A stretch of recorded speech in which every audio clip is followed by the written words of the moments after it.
All right, let's talk about a book that you've probably seen everywhere. It's been on the bestseller list for what feels like forever, Atomic Habits by James Clear. We're going to dig into what makes it so popular, break down the big ideas, look at the tools it gives you, and, figure out if it's really worth your time. Let's get into it. The classic New Year's resolution. You know the drill, right? You start the year all fired up, ready to change your life, and then, February rolls around and you're kind of back to where you started. It's super frustrating. But here's the thing James Clear says. It has absolutely nothing to do with you being lazy. And this is the big idea that flips the whole script. Clear's point is that your results in life, they have almost nothing to do with your goals or how much willpower you have. They're just a reflection of your habits, your system. So the problem isn't you. The problem is your system. And the great news? Systems can be fixed. Okay, so if the system is the problem, how in the world do we build a better one?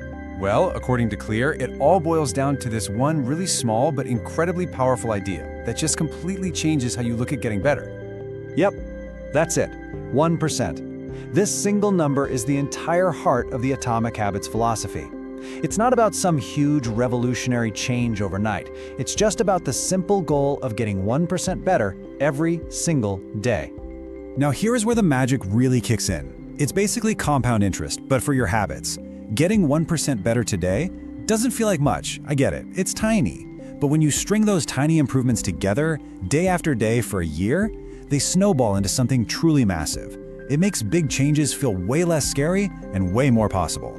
All right, so the 1% idea sounds great in theory, but how do you actually do it? How do you put it into practice? This is where Clear gives us a brilliant and super simple 4-step plan for basically engineering any new habit you want. So first, we gotta look under the hood at how our brains are wired. Turns out, every single habit follows the same 4-step loop. There's a cue, which is the trigger.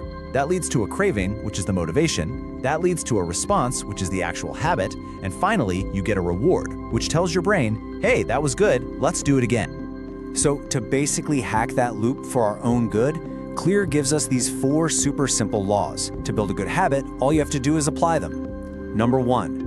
Make the cue totally obvious. 2. Make the craving attractive. 3. Make the response as easy as humanly possible. And 4. Make the reward feel satisfying right away. And you know what's so elegant about this? To get rid of a bad habit, you just flip the script. You do the exact opposite. You make it invisible, you make it unattractive, you make it difficult, and you make it unsatisfying. It's a perfect system. And this whole framework leads to a toolbox just packed with simple tricks you can use today. For instance, there's habit stacking, where you attach a new habit to one you already have. So after I make my morning coffee, I'll meditate for 1 minute. Or there's the 2-minute rule, which is all about making it so easy to start, you can't say no. Instead of read more, your habit is just read 1 page. Now, this whole system is amazing for changing the things you do. But Clear says that if you want your habits to really stick for good, you have to go a level deeper. You don't just change what you do, you have to change who you believe you are. See, most of us start with goals based on outcomes, like I want to lose 20 pounds. But Clear says a much more powerful way is to focus on your identity. The goal isn't just to run a marathon, the goal is to become a runner. It sounds like a small change, but trust me, this little shift in how you see things, it's a total game changer.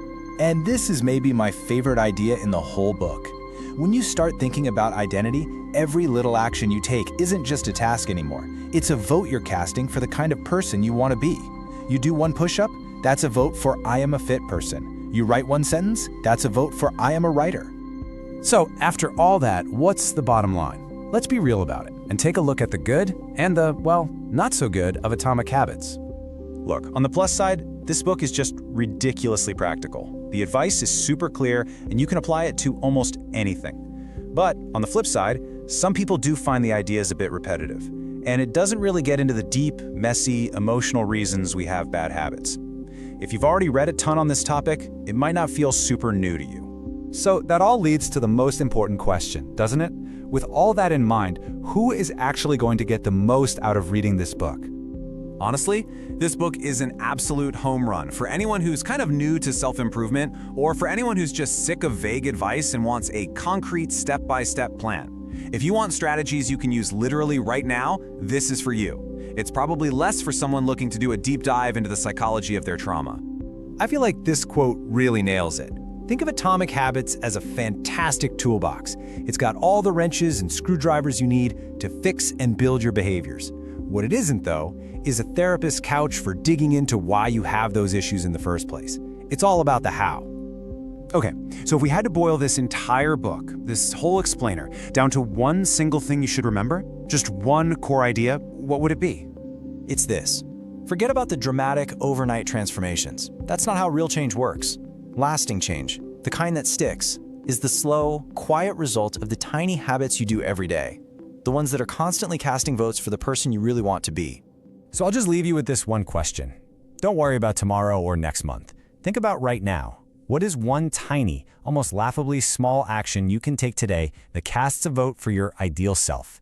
Because that, right there, that's where everything begins.